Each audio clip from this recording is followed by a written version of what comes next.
Now look at this net. It's time for my second entry to 29 Down the Line's Tramuary event, where I'll be adding Nottingham to my illustrious list of cities I've covered on the channel. The largest city in the East Midlands, which is widely recognized as a capital of sport, literature, higher education, and geese, has also been home to a modern tramway since 2004. Today I'll be riding most of the network and seeing what it has to offer.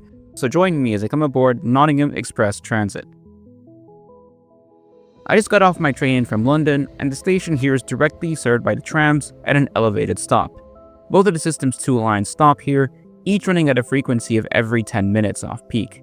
The system moves around 43,000 riders a day, which in a North American context puts it in the same ballpark of the light rail system in the Minneapolis and St. Paul Twin Cities. That's a metro area with about 4 times the population of Nottingham's. The vehicles used on the network consist of older sets from Bombardier, and also Europe's most popular tram, the Alstom Citadis, specifically the 302 variant.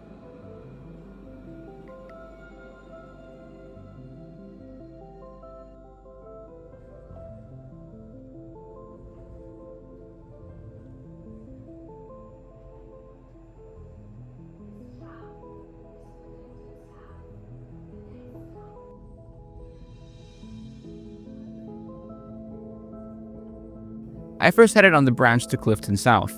The route starts out going via Queen's Walk, a dedicated right-of-way that also has a walking and cycling path next to it. You know what's better than a tram? A tram that crosses a river, and here we are going over the River Trent for the first time on this trip, one of many defining features of the city of Nottingham.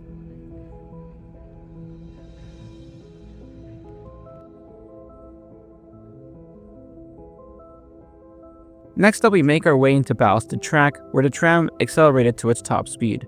A lot of the UK's tram and light rail systems make use of rail corridors like this, and it's pretty clear why. This one used to be part of the Great Central Railway.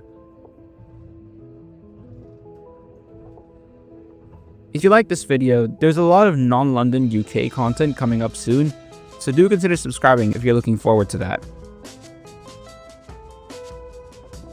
Now we're entering the district of Clifton, population 23,000.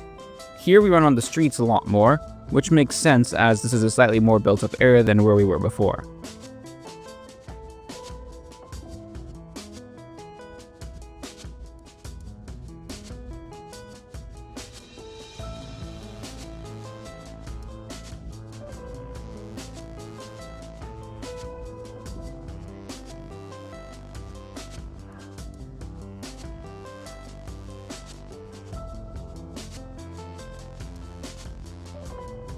Before long, we approach Clifton South, one of 7 park and rides on the tram system. This reveals one of the system's main initial goals of reducing car congestion in the city centre. Cars and buses travelling into Nottingham were overwhelmed by the Trent having very few bridges over it, so the council hoped that a light rail system would ease those bottlenecks and maybe cause some urban renewal in the suburbs. Alright, this is Clifton South, end of the line. Nice, huge park and ride here. So far, I've been really impressed with the design of this tram system. Lots of dedicated right-of-way and a bit of street running once we got into Clifton, but that's to be expected when you're in a more urban area, or relatively urban, I guess. Anyway, just gonna turn back. We'll head back into the city, knock out the other branches. That right there is a bus that goes from here, well, originally from Nottingham itself, to here to the East Midlands Airport. Pretty interesting.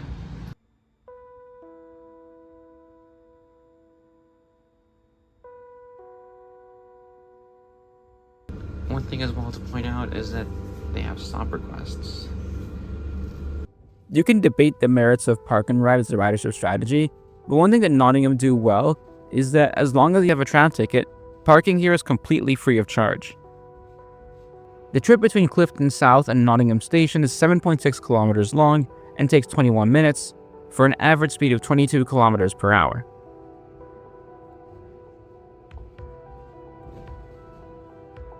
We're now heading back into Nottingham Station, and here's a fun fact for you.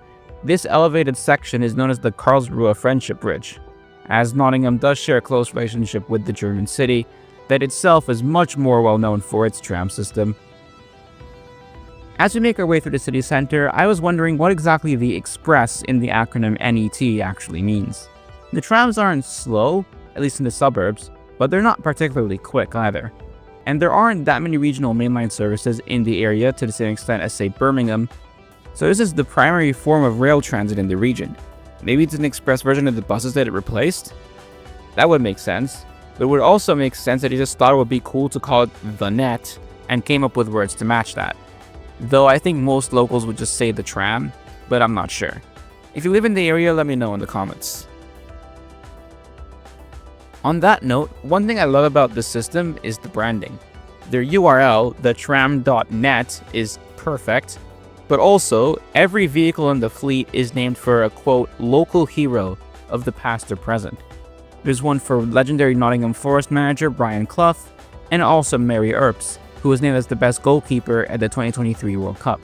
Some others include Ada Lovelace, the first ever computer programmer, Sir Martin Polgakov, known for the Periodic Videos YouTube channel, and Michelin star-winning chef Sat Baines. And Robin Hood. Alright, this is Phoenix Park. Yet another huge park and ride facility at the end of the line. Huh, there's Flixbus here. Interesting.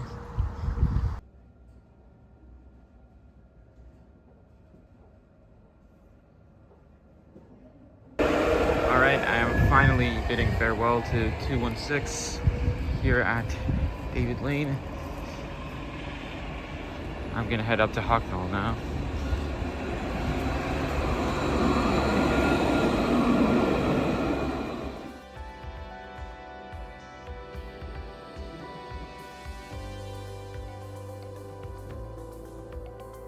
We are now parallel to a railway known as the Robin Hood line, which runs from Nottingham to Worksop via Hucknall. This part of the line used to be double-tracked, but one was removed when the trams came along. The Robin Hood service is operated with EMR regional turbostars and runs hourly off-peak.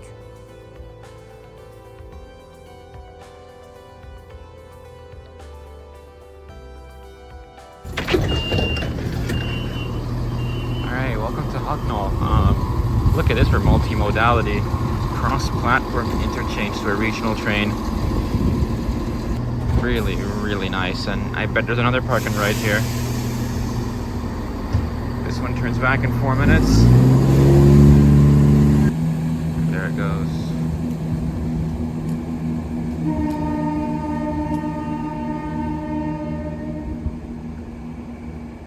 Beautiful. And you know what's even better? This isn't just any tram. It's the Robin Hood tram. I found it. There's a departure board for both the trams and the buses and the trains. Footbridge over here. Right.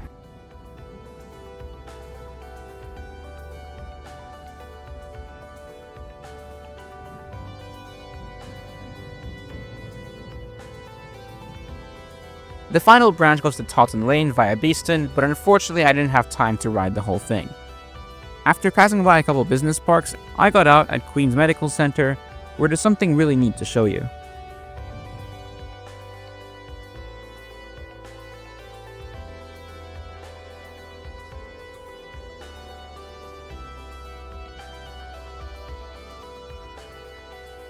Alright, this is where we're going to end our little tour of the Nottingham trams at Queen's Medical Center, and this stop is so cool. It's elevated, and when you cross over to this platform, it has a direct connection to the hospital, which is really, really nice. And there is step-free access to get up here. But I gotta get back to Nottingham Station.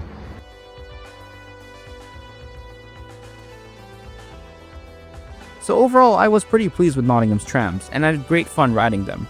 Lots of dedicated rights-of-way, free park and ride, and good integration with housing estates and buses, all combined to give you a city that has a bit of work to do, but even now is one where transit is something to be proud of. On almost every tram I rode, there was consistently high ridership, and it's clear to see why. I hope this video taught you something, and I'll see you soon.